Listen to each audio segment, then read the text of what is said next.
দেশব্যাপী চলমান সকল ধর্ষণ, চাঁদাবাজি, সহিংসতা ও মিটফোর্ড হাসপাতালের সামনে নৃশংস হত্যাকাণ্ডের প্রতিবাদে ব্রাহ্মণবাড়িয়ায় বিক্ষোভ মিছিল ও প্রতিবাদ সমাবেশ করেছে সাধারণ ছাত্র জনতা।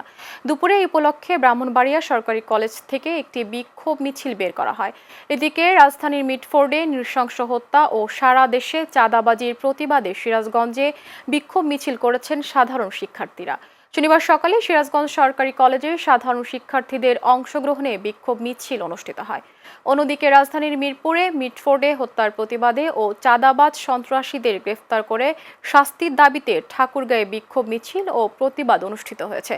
শনিবার দুপুরে সাধারণ ছাত্র জনতার উদ্যোগে বিক্ষোভ মিছিল অনুষ্ঠিত হয়।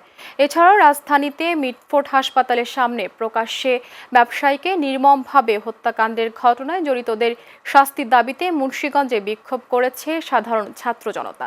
শনিবার সকালে মুন্সিগঞ্জ প্রেস ক্লাবের সামনে মানববন্ধন কর্মসূচি পালন করা হয়।